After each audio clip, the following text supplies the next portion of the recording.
All right, let's keep on with the digging, see if we can uncover the mystery of possible real-life superheroes. If you haven't seen the episodes before this one, I recommend that you do, so it'll make sense. It'll be hard to understand, like somebody who's never heard of Bruce Jenner and seeing him for the first time on Vanity magazine. It'd be like, Vanity thinks this woman looks good enough to be on the cover?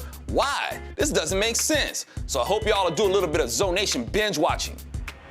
I think what's happening. Propaganda.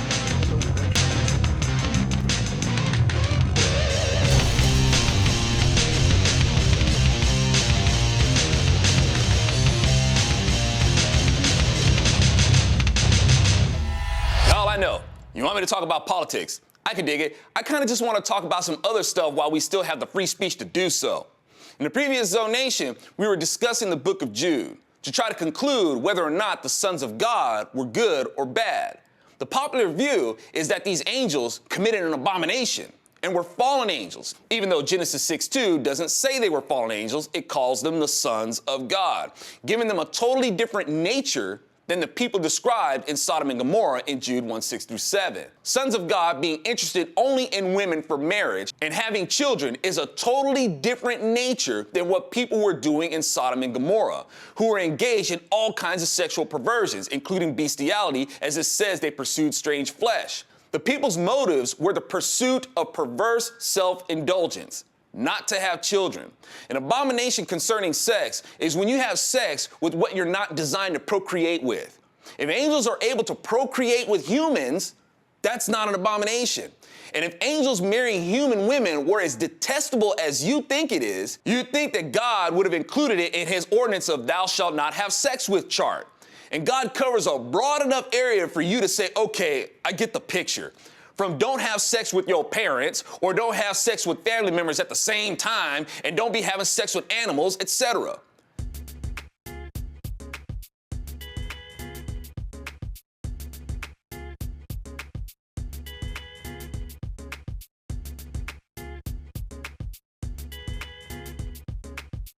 But despite that detailed list of whom or what God says to not have sex with, it doesn't tell the women that they cannot be married to angels.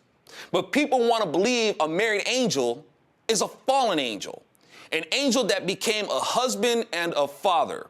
A big problem in America that is speeding our fall is the amount of kids growing up without a father and being born out of wedlock. But you want to see the angels as evil because they actually married the women and then had children. So an angel who's a husband and a father equals fallen?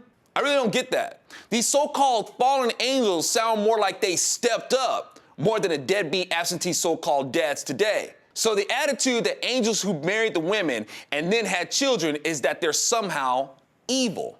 And that attitude is also directed at the children they had, known as the Nephilim. I get people telling me on one side that the Nephilim means the giants. On the other side, they insist that the Nephilim were the fallen.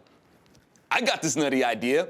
Instead of going by what you think the Nephilim means, I'm just gonna go by what God says about them. He says the Nephilim became the heroes of old and great renown. And I'll say the same thing about them. That sounds more like they stepped up than fell down. That is what God told Moses to say about them. It doesn't sound like God was saying them rotten kids are those punk, rebellious, good-for-nothing, mosquito-winged so-called angels. No, he called those angels his sons, and he called their children the heroes of old and great renown. I get folks telling me that according to Hebrew scholars, the Nephilim means the giants, and the others say that Hebrew scholars say it means the fallen. Now, y'all, I'm a supporter of Israel, but Hebrew scholars will also tell you that Jesus ain't the Messiah. Should I believe that too? So should I accept every assertion of a scholar? Scholars look right into the face of God, spat in his face, and hung him on a cross. So I don't buy every word of a scholar just because they're a scholar. It's funny, these same people will tell me, you need to think for yourself, Zo. And when I research stuff for myself, even after considering a scholar's take, I'm told to listen to scholars when I was just told to think for myself. So just really quick, let's examine what these elitist-minded egotists really mean. You need to think for yourself, Zo, which means you need to think like me. Because if you're not thinking like me, then you're not thinking for yourself. And if your opinion doesn't match mine, then you haven't done your research. Get over yourself, all right? Anyway, I know for a lot of y'all, you still want to see the sons of God is evil. Because according to the dubious writings of the book of Enoch, they taught human beings how to make stuff to kill each other with. Dude, Cain killed Abel like it ain't no thing. Mankind did not have to be taught by fallen angels how to kill. And the Bible didn't say that Tubal Cain had to be taught by fallen angels on how to forge things out of bronze and iron like it says in the book of Enoch, where they taught men how to make weapons out of metals. The book of Enoch implicates the Nephilim as giants who fed on the blood of humans when they ran out of animals to eat. That's a stark difference from them being described as heroes in Genesis. Many blame the Nephilim for God flooding the world. The Bible clearly says that the reason why God flooded the world was because of the wickedness of man. It doesn't say it was because of the sons of God. It doesn't say it was because of their sons, the Nephilim. It clearly states that it was because of man. God determined that the thoughts of man in his own free will thoughts were wicked. God didn't say that he was sorry or angry about the sons of God having children.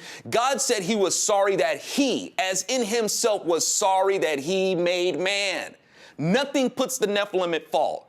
God calls out man. God was so brokenhearted about the wickedness of man that God destroyed everything that breathed. Men, women, children, every kind of animal that crawled on the ground, all the birds of the air, all destroyed.